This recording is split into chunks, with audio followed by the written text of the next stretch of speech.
I have a confession to make. I did something, and I don't know if I regret it or not. I shaved my head. Oh, Your Highness, I'm sure it's not that noticeable.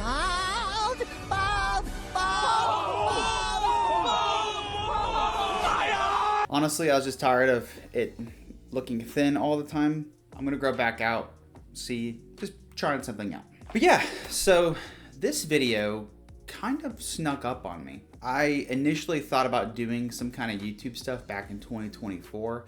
It was just an idea spinning in my head, but I really had zero plans. I work a full-time job. This isn't, my job at all. I just trained and I lifted and I posted on Instagram, and I like showing people like, oh, I can deadlift 600 and bench 405. That was kind of it. Fast forward to this week, I just enabled ad monetization on my videos. That takes 4,000 watch hours and I believe 1,000 subscribers. And none of my videos really blew up, right? Some of them have like 11,000 views to the day.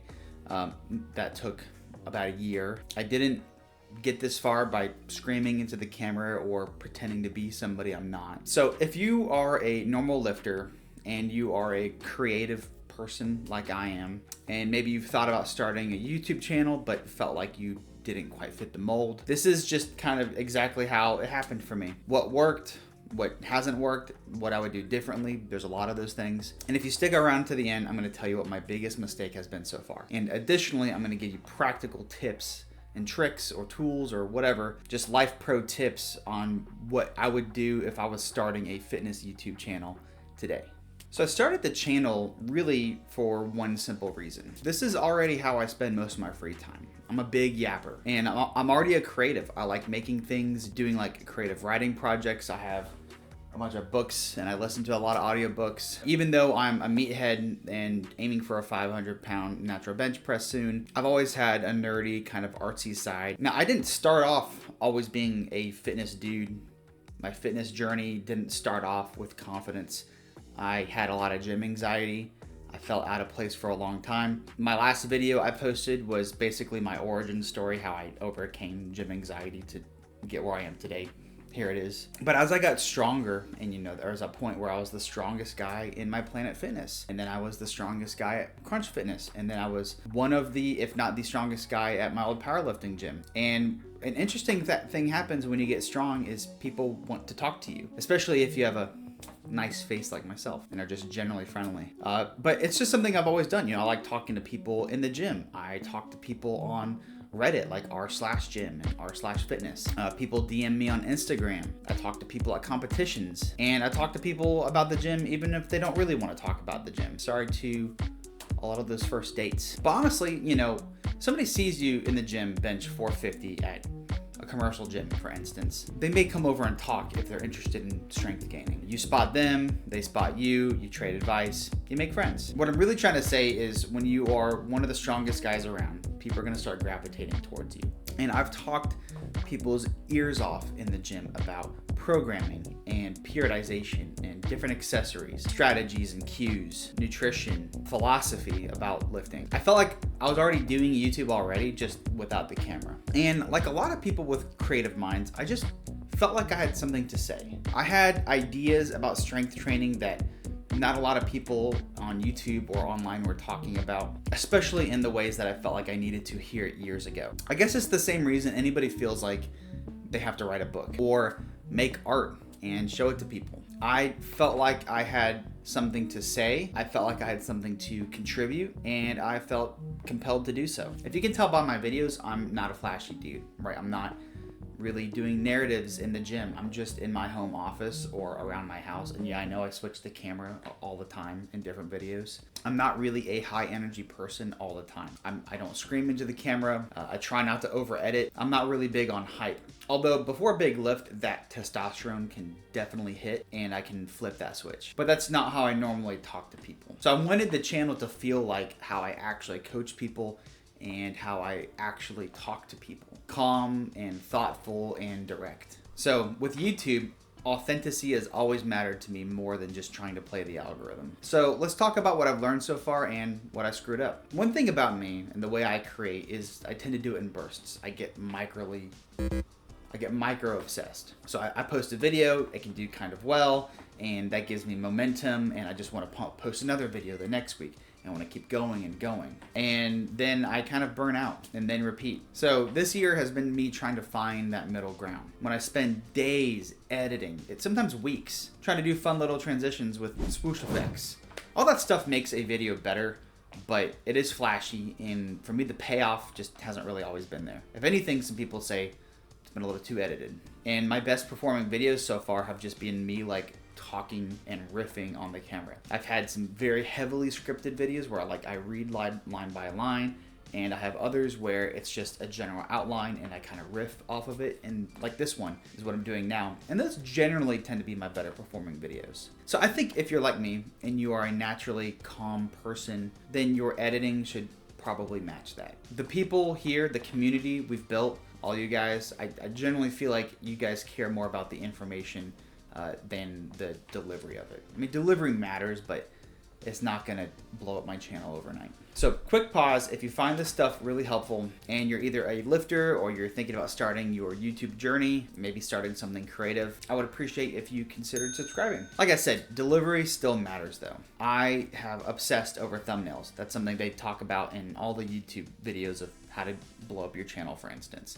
Thumbnails, title, CTR, and I cannot tell you how many times I've spent hours on a thumbnail just to upload the video, and then I suddenly hate the thumbnail and then I change everything about it, and that's probably something they tell you not to do.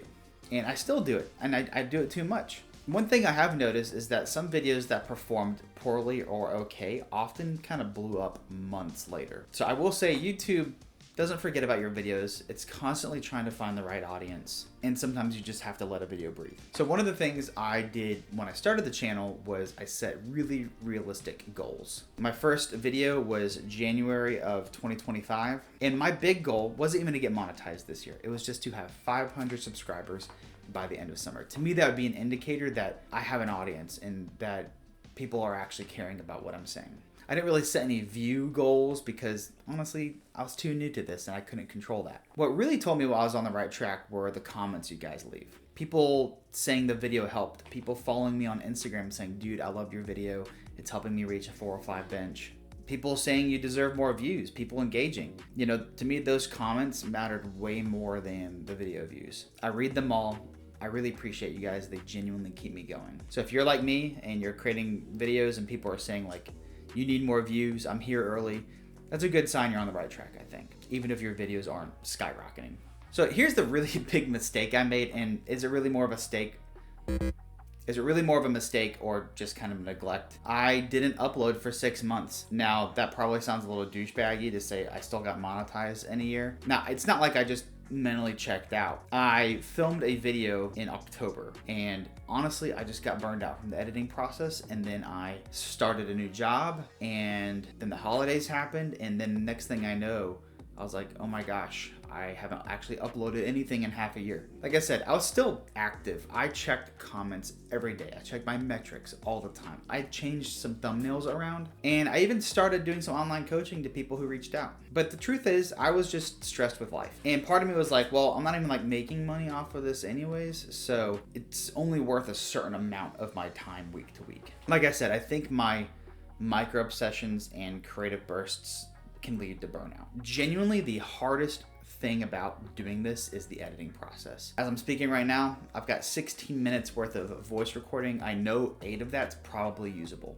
Now, one of my long-term goals is to actually make some money doing this, and then I can like hire an editor. And I do enjoy parts of the editing process. Early on, you know, it was fun, and I micro obsessed over learning the different tools, but it is by far the most time-consuming process. I wish I could just film and magically the video I wanted would just be made. And honestly, like CapCut AI tools to do that like suck. So it always comes down to hand editing, doing my own cuts. So that's not something they really talk about when you are a YouTuber, especially if you have like a lot of gym B-roll footage. It takes a lot of time to import that onto your computer from your phone. So that was my biggest mistake. Here's some practical advice if you are genuinely trying to start a fitness, powerlifting, bodybuilding YouTube channel in 2026. I try to make a promise to myself that I wouldn't really spend any money on YouTube until I started making money. I did spend some money. Matter of fact, I just have a tripod on my desk and a microphone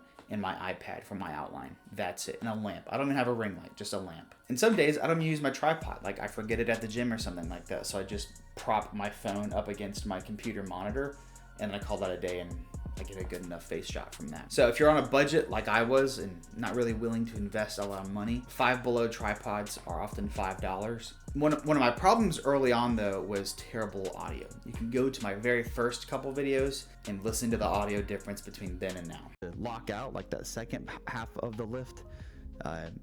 Probably time to hit some board presses. I mean, it was bad. The plosives, I just had no idea about making good audio. One thing I did learn, I was like, there's got to be a tool to help me with this. And I tried to manually change the audio on my first video to help the plosives and whatnot. In later videos, because I still had a really bad microphone, you can upload your MP3 audio to Adobe Podcast. So just Google Adobe Podcast, drop your MP3 file into there. It can handle like up to 20 minutes.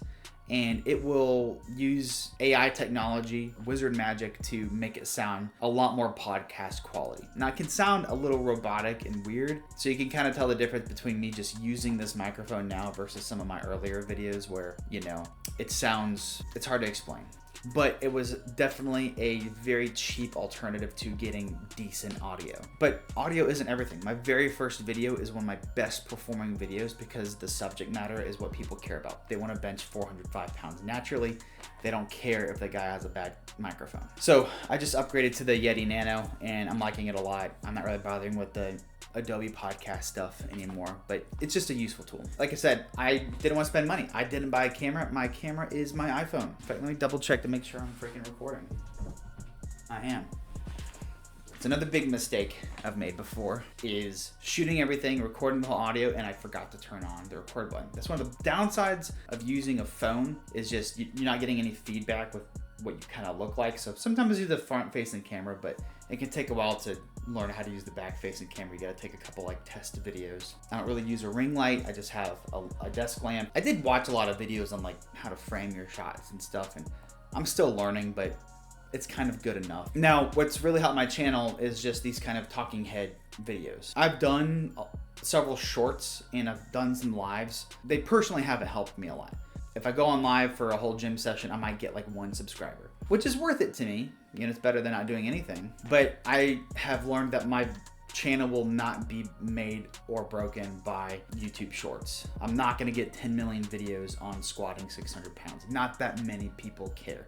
If you're here, you're already part of that niche. This isn't like, you know, true crime documentaries where the scalability of who's gonna watch your channel is infinite. Now there are obviously popular fitness channels, but really I would say a lot of that's on the bodybuilding side. So like I said, I just turned on ad revenue. It's been like 2 or 3 days. It takes a couple days to process each day, so you're never getting like live feedback. The first day I was monetized so far, I made 52 cents on that day.